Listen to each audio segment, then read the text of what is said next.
আজ ঐতিহাসিক মুর্শিদাবাদ লালবাগে চক গেটের সামনে জয়নগরে তৃণমূলের এক নেতা খুন হয়েছে। মুর্শিদাবাদ খুন হওয়ার পরে পথসভা, এই সভায় একজন যে খুন করে পালাচ্ছিল তাকে ধরে পিটিয়ে মেরে ফেলা হয়েছে। তারপরে পাশে 5 কিলোমিটার দূরের একটা গ্রাম, সেই গ্রামের বেশিরভাগ ঘর, বেশিরভাগ পরিবার বামপন্থী, সেই গ্রামে গিয়ে তৃণমূল আগুন লাগিয়ে সাংবাদিকদের সিপিএম আমার দলের নেতাকে খুন করেছে। মীনাক্ষী মুখার্জি আজকে যে খুন করে পালাতে গিয়ে লোকের হাতে ধরা পড়ে মার খেয়ে মারা গেছে। এখন তো বোঝা যাচ্ছে সে এমনি এমনি জনরোষে মারা যায়নি, সে যাতে মুখ খুলতে না পারে তাই তাকে মেরে দেওয়া হয়েছে, যাতে আসল খুনটা কারা করলো যাতে প্রমাণ লোপাট করা যায়। ওটাও আগে থেকে ঠিক করা ছিল, ওটাও আগে। ঐতিহাসিক মুর্শিদাবাদ শহরে ইনসাফ যাত্রা কতটা সফল ভাবছেন? ইনসাফ যাত্রা সফল হবে যখন গোটা পশ্চিমবঙ্গে এই চোরগুলোকে আমরা জেলে ভরতে পারবো এবং বেকারদের হাতে কাজ দিতে গোটা রাজ্যটা এক পায়ে একসাথে দাঁড়াবে। আর এই সফলতা সময়ের অপেক্ষা।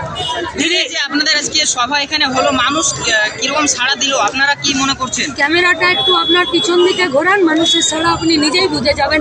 আমার কথা, আমার শব্দের উপরে আপনাকে নির্ভর করতে হবে না। দিদি, 2023 শেষ, 2024 লোকসভা ভোট, জনগণকে এবং ভোটারদেরকে কি বার্তা দিয়ে যান?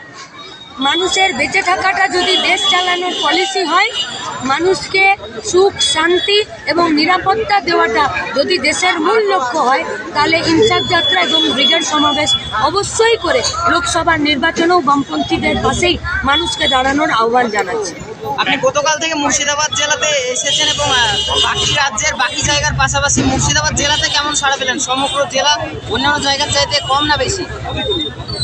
আজকে মুর্শিদাবাদ জেলা গোটা রাজ্যের 23টা জেলার মধ্যে যদি গরিব জেলা হয় তাহলে 16 নম্বরে নাম লিখিয়েছে।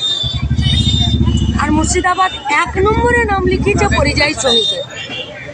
গঙ্গা আছে, পদ্মা আছে, ইলিশ আছে, আম আছে, লিচু আছে, পাট আছে, ধান আছে, শাকসবজি আছে, এনএইচ আছে, সাগর দিঘি আছে, এনটিপিসি আছে, পর্যটনের জন্য লালবাগ আছে, হাজারিবাগ আছে, হাজারদুয়ারি আছে। তাহলে মুর্শিদাবাদ গরিব হলো কেন? আর কাজ করার জন্য গোটা দেশকে যারা লেবার সাপ্লাই করছে সস্তায় কর্মঠ, সেটা মুর্শিদাবাদের মূল রসদ। মুর্শিদাবাদ গরিব হলো কেন? কেন মুর্শিদাবাদ গরিব হলো? তাহলে মুর্শিদাবাদ গরিব হলো রাজ্যের সরকারের জন্য, দেশের সরকারের ভ্রান্ত নীতির জন্য। মুর্শিদাবাদ এক পায়ে দাঁড়িয়ে আছে মুর্শিদাবাদকে বাঁচানোর জন্য। তাই দেশকে বাঁচাতে গেলে আগে মুর্শিদাবাদকে বাঁচাতে হবে, মুর্শিদাবাদের মানুষকে বাঁচাতে হবে। তাই মানুষকে বাঁচাতে মানুষ রাস্তায় আসছে, ইনসাফ যাত্রায় পা মেলাচ্ছে।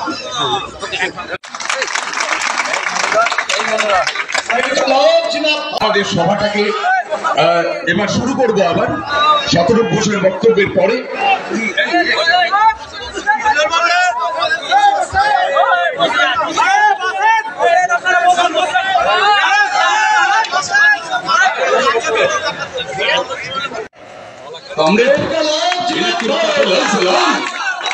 কিন্তু আপনি যদি একজন খেটে খাওয়া মানুষ হন, আপনি যদি লুটে খাওয়াদের দলে না হন, আপনি যদি গদর খাটিয়ে খাওয়া মানুষ হন, যদি আপনার চোখের কোণে এক ফোঁটাও জল থেকে থাকে বঞ্চনার জন্য, অন্যায়ের জন্য, ঘামের মজুরি না পাওয়ার যন্ত্রণা, ফসলের দাম না পাওয়ার যন্ত্রণা, সন্তানের শিক্ষা না পাওয়া, সন্তানের ভবিষ্যৎ না থাকার দুশ্চিন্তা যন্ত্রণা, এই যন্ত্রণা যদি আপনার চোখের কোণে এক ফোঁটা জল কোনোদিন এনে থাকে, তাহলে জানবেন আপনার হাতে যে পতাকাই থাক না কেন, আপনার চোখের জলটা মুছবে ডিওয়াইএফআই পতাকা। আপনার চোখের জল মোছার জন্য ইনসাফ যাত্রা হচ্ছে।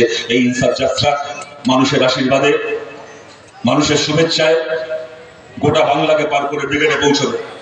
আপনাদেরকে বলছি, এই যে গোটা বাংলা থেকে কলকাতা যাওয়ার কথা বলছি, গোটা বাংলা থেকে কলকাতা তো কত কিছু যায় আপনারা দেখেছেন।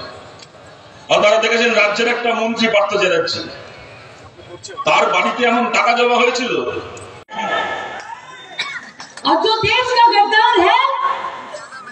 তাদেরকে কুর্সি থেকে টেনে নামিয়ে দিতেই হবে, না এটা আমাদের কোন নির্বাচনী সভা না।